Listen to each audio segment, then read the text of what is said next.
So there's this thing about books. Books can educate us. Books can teach us. Books can entertain us. Books can help us unwind and imagine escape into places that we never dreamed of, even magical places, places of fantasies. Let's face it, books can transform our lives. But the problem is this: there's just way too many books. How in the world are we able to find books that are actually worth our time? And even when we do, how are we able to find time to read them all? Well, it's a tough question, and that's exactly what we're trying to answer in this video here today. Welcome to the channel. I am your boy Paul, and I'm a lifelong learner, and I'm a serial entrepreneur. Nothing has made a difference in my life more than reading books. I've always read books. For as long as I can remember, I've been reading books. In elementary school, I was reading books about World War II and things like that. But over the time, of course, my tastes have changed. The books have changed. Things that I'm interested in have changed. So I've kind of evolved over time. And I've gotten older. Life starts happening. Things keep piling on and piling on. So now I'm more and more distracted than I've ever been. And I'm trying to navigate this life of working a full-time job, learning how to be a content creator, educating myself and studying computer science and blockchain technology, and while all still trying to balance my life with my wife and my family. And if you're watching this video, then maybe that's you too. Maybe you really love reading but just can't find the time to do it. Or maybe you've been thinking about dipping your toe and seeing what reading is all about, but you just haven't been able to find the right books. Or maybe you're just curious as to how it is that us readers are living life and how we're doing it. So regardless of where you are, there are going to be challenges that you face. How do you find books that are actually worth reading? And how do you find time to read those books once you actually find them? Well, we all have busy lives, and there's things that are going to demand our energy and our focus. Our loved ones, our parents, our children, our bosses, customers, jobs, all these things require our attention, and I know that it's hard to fit reading in.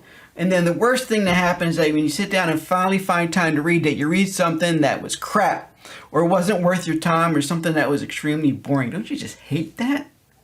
So I'm going to give you some tips on what has worked for me. I don't have the magic answers, but all I can do is share with you knowledge that I've learned and ways that I've helped integrate reading as a very important part of my life. So what has worked for me is really two things.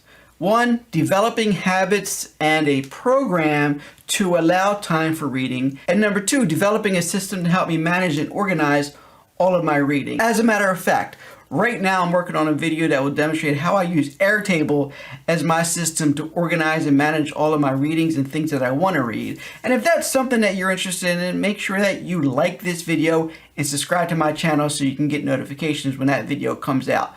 So how does this all work? Well, first of all, we have to figure out what to read. We all have certain things that interest us, right? It could be movies, it could be golf, certain sports, certain athletics, it could be fashion and beauty, technology, self-improvement, all these ideas. There's things that are going to interest you, and we pick books based upon our interests. So the way that I manage my interests and the way that I choose books is, number one, I find books that are in line with my career aspirations, right? Some of you may be professionals. You may be looking to climb up the corporate ladder. You may have a job that you love. You want to excel in it. So you want to search for books that are going to help you along that career path, regardless of what it is. Maybe you're one of those that just have a miserable job and you don't want to build a career there, but you're looking to do more of a side hustle or start a business as an entrepreneur. So you want to find books on how to start businesses. You want to find books on how to become an entrepreneur, find books on side hustles, and entertain the different types of side hustles that are available to you.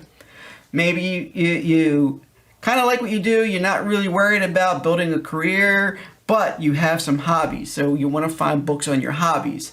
How to find the best things for your hobby. If you're a fisherman, maybe best places to fish. One thing that we all need to have on our what to read list is things involving finance and personal finance, because that's one thing that impacts us all. We all need to know how to finance and budget our money, regardless of whether you're the primary source for doing that it's important to know how to invest your money, how to save money, how the economy works.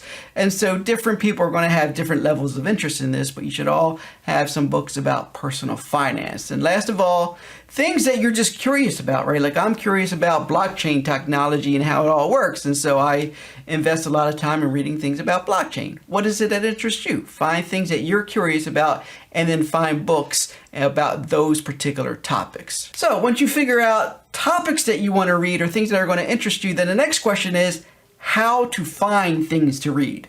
And what's great about today is that there's so many opportunities for you to find things to read and different things. It used to be back in the day, and some of you I'm sure can relate to this, where finding something to read was very hard because you had to drive over to the bookstore and then you walk in a bookstore with this overwhelming amount of books. I remember there was days where I used to sit there for hours just sitting there looking over books. I would even sit at their cafe, have myself a coffee, and just sit there, dedicate one whole day to just scanning through different books and reading over the first couple of pages to understand what it was about so I could find a few things that I could buy and take home with me. Well, today, with the technology that's available, that's no longer an issue, right?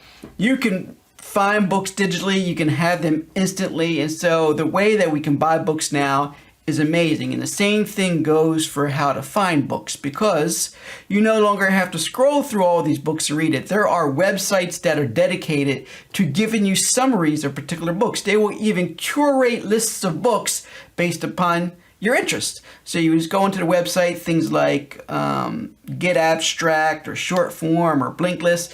These are websites or apps that specifically dedicate to giving you summaries and book outlines so you can read what the book is all about if you want to read it.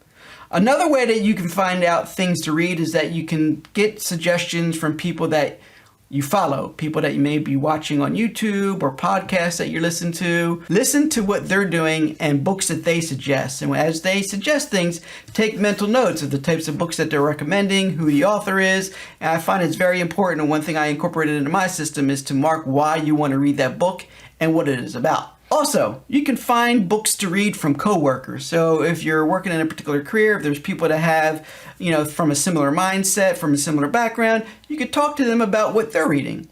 I've read so many great books based upon recommendations from my coworkers, because usually it would be somebody in leadership or a senior leadership position, and me aspiring to climb up the corporate ladder, I would simply ask them some suggestions on what books they read to better understand the industry or better understand the role, and they will be happy to give you recommendations on that. Another great resource is to ask friends from social media.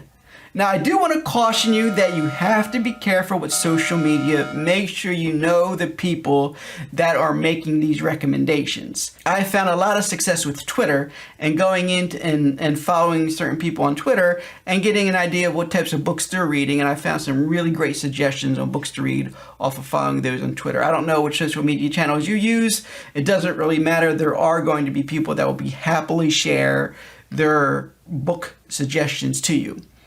And then last but not least, there's websites like Amazon and Goodreads. Amazon, especially if you purchase a couple of books in there, it'll put you through the algorithm and be able to tell you which types of books are similar, certain things, other books that people purchase that also like the same things, and they give you a whole curated list for you to go through, and you can actually read the summaries, look at the reviews, and so you can figure out which books may be something that you want to add to your library. Goodreads, kind of the same thing. You can build a community with people that have similar interests, and oftentimes they will share all their preferences. They'll share books that they read, books that they want to read, and you can get a good idea of building out your what to read list based upon what other people are looking at and summaries that you read. I have a lot of books available on my website. I share with you all of the books that I read, give you my summaries, and I'm also on Goodreads where you'll be able to see some of the books that I'm lining up and those that I want to read. So those are some good ways for you to get some ideas on what to read, how to find it. Now, if worse comes to worse, if you're really bored, you can just ask the cloud. Alexa, recommend me a book. One moment while I find a selection of books for you. Here's a book from the business and money section you might like.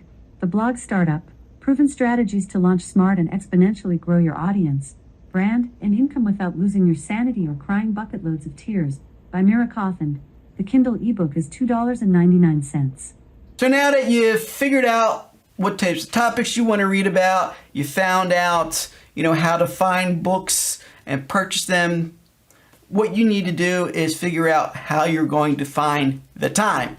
Because if you got all of these books and you have no time to read them, then what good is it going to do, right? So for me, what's really worked is two things. You got to develop a pattern or some type of schedule. You have to be purposeful with your day.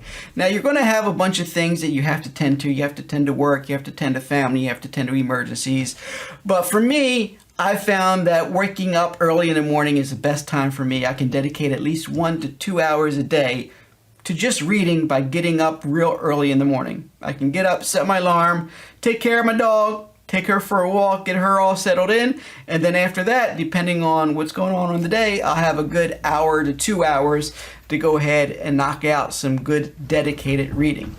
Maybe for you, you need to find time in the gym. Maybe for you, it's before you go to bed. I know a lot of people that will sit down before they go to bed and dedicate a half an hour or so just to reading something as they wind down for the night. Maybe if somebody like you is too busy for that, maybe you can find time at lunch just to find a nice quiet place to sit down and spend 30 minutes to an hour reading something that interests you. Whatever the case, you got to make sure that you're purposeful with your time and allocate it. Now, I got to be honest with you, I don't always meet my commitment. There's going to be things that come up and you have to forgive yourself for it. There's going to be emergencies. But if you think in advance and you plan it out and you try to adjust your day, develop patterns that accommodate for that, chances are most of the time you're going to find time to read. Another thing that you have to do is you have to create a space for it. Because it doesn't make sense for you to sit there and read if you're going to be distracted or you're not comfortable and there's things that are fighting for your attention. So you have to create some type of space. For me, I created this fabulous reading nook. Now, I work from home, so when I go into my office, I don't want to sit at my desk and read because then I feel like I'm at work all day long, right? So I needed to create a separate space to take me away from my desk in my office. So I created a reading nook in the corner, very easy, very accessible. I can have my books there, I can have my Kindle there, I have my lamp. You can see here in the picture, it's set up really nice and makes it real easy for me to go and read, right? Maybe if you're going to be sleeping in bed, make sure that you set up so you have your books or your Kindle or whatever device you're going to be reading at right there on your bedside. Maybe there's a certain place in the house. Some of us have man caves or women caves or whatever. Find some place where you can find some peace and quiet and sit down. For some of you, it may be in a car, or maybe you have to go to a cafe or like a coffee shop and sit there and just to find time to read. But make it purposeful. Make sure you find something that's going to work. Set aside a space for you where you can dedicate and you can focus on just reading with no distractions and no disturbances. And then the last thing you need to do is figure out what your day looks like and how you're rolling. You need to use the different mediums and platforms that are available to you. And by that I mean there's a combination of ways that you can consume books. You can consume physical books. So you can go out, you can buy books, you can have them delivered to you, you can order them online, have them sent to you. And there's nothing like holding that physical book, right? You can sit there, you can fold it, you can turn the pages, you can highlight, you can write in it. There's just a certain thrill about reading physical books, things that we all used to do. But let's be honest about it. Physical books can be a burden sometimes because you have to, first of all, get the book. You don't want to buy multiple copies of it, so depending on where you read, you may have to take it with you. If you read at home, you have to make sure you take it with you when you leave the house to go to work if you're looking to read there. So it's a little inconvenient sometimes. Second of all, physical books can be very bulky and they take up a lot of space. But the good thing is there are digital books. Now, digital books are great because number one, you can get them immediately. You can go and buy it, download it, and have it on your device within seconds. Second of all, you could take it with you. It's very portable. It doesn't matter where you're at. If you download it to your phone, or if you have a Kindle device or a tablet, heck, you can even download books and read them from your computer. But wherever you go, now you have the ability to tap in. So if you find yourself with an extra half an hour one day while you're out and about, you can just maybe park somewhere in a park, take out your Kindle or your phone even and sit there and read your book. The last way, I know there's going to be people that will debate this. So I'm in the camp that feels as though audiobooks is similar to reading books, because regardless, you are consuming the content. Now, for me, there are some certain things about audiobooks that work and certain things about audiobooks that don't work, but I do have a subscription to Audible and I do use it quite often. Now, for some of us, that may be the only time you have. Maybe the only time that you have free in your day is that commute back and forth to work, to the office. So you could pop in an audiobook and just listen to that as you're driving back and forth to work. That gives you a good half hour to an hour a day to consume the content. Maybe some of you just like to take that walk in the morning. You can actually listen to your audiobook while you're out taking your walk. Maybe if you're like me, you're walking the dog, tending to that in the morning. A great way to consume the content is by listening to the audiobook in the morning.